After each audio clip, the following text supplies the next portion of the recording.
ખાસ કરીને ગુજરાતમાં આવેલી 13 જીમર્સ મેડિકલ કોલેજો કે જે સેમી ગવર્મેન્ટ છે અને સંપૂર્ણ દાન એ મારા ખ્યાલથી સરકાર એને બિલ્ડિંગ પ્રોવાઈડ કરે છે, જમીન પ્રોવાઈડ કરે છે અને કેન્દ્ર સરકાર એને ગ્રાન્ટ આપતી હોય છે.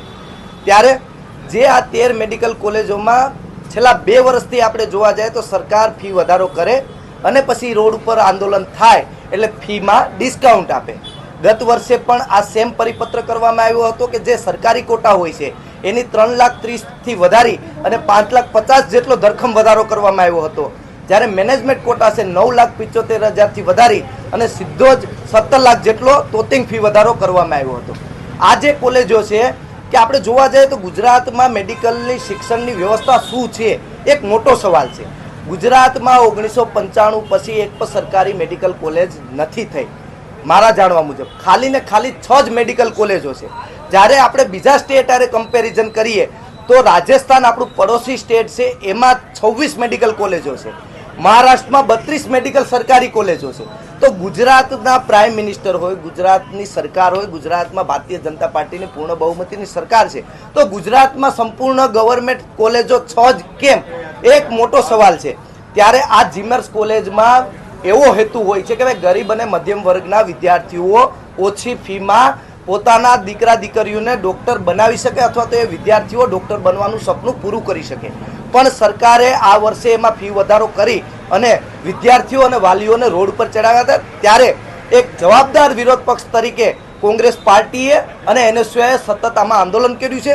એનએસયુઆઈએ 8 જુલાઈએ શિક્ષણ મંત્રી અને આદરણીય ઋષિકેશ પટેલને એક પત્ર દ્વારા કહેવામાં આવ્યું હતું કે જે ફી વધારો કર્યો એ પાછો ખેંચવામાં આવે અને કન્ટિન્યુ 12 તારીખે 13 જીમર્સમાં એનએસયુઆઈ દ્વારા હલ્લાબોલ કરી, પોલીસ સાથે ઘર્ષણ કરી અને એક આંદોલન કરવામાં આવ્યું હતું. અને ગઈકાલે સરકારે એક એલાન કર્યું છે કે જે ફી વધારો કર્યો હતો એ અમે એમાં ઘટાડો કરીએ છીએ, પણ હું આને ઘટાડો નહીં ડિસ્કાઉન્ટ કહીશ. જે ફી વધારો કર્યો તો માની લો કે જે રેગ્યુલર ફી છે 3,30,000 એના બદલે હવે સરકાર 3,75,000 એટલે કે 45,000 જેટલો વધારો અને મેનેજમેન્ટ કોટામાં 9,75,000થી વધારીને 12 લાખ એટલે કે 2.25 લાખ જેટલો વધારો. પણ અમારી માંગણી એ નથી. અમારી માંગણી જો સરકારે વિદ્યાર્થી અને ગરીબ લોકોના હિતમાં જો કામ કરવું હોય તો અમારી જે માંગણી છે કે ભાઈ ગુજરાતની 13 જીમર્સ કોલેજ છે, માની લો કે નવી મેડિકલ કોલેજો તો નથી સ્થાપિત થઈ, પણ જે 13 જીમર્સ કોલેજો છે એ 13 જીમર્સ કોલેજોમાં 50% જે સીટો છે અને આદરણીય પ્રધાનમંત્રીશ્રીએ પણ કીધું હતું કે જે સેલ્ફ ફાઇનાન્સ મેડિકલ કોલેજો છે એમાં હવે અમે એવું કરશું કે જે 50% સીટો છે એ સરકારી ધોરણ મુજબ એટલે સરકારી મેડિકલ ફી આપણે જોવા જાય તો વાર્ષિક 25,000 છે એ મુજબની ભરવામાં આવશે. પણ એ તો નથી થઈ રહ્યું. પણ અમે હવે એવી માંગ કરીએ છીએ કે ભાઈ જીમર્સ મેડિકલ કોલેજો છે કે જે મિની ગવર્મેન્ટ છે એમાં 50% સીટો છે કે જે સરકારી મેડિકલ કોલેજની ફી ધોરણ મુજબ લેવામાં આવે અને 50% જે સીટો છે એ ગરીબ અને મધ્યમ વર્ગના વિદ્યાર્થીઓને પોસાય એ મુજબની સીટો ભરવામાં આવીએ.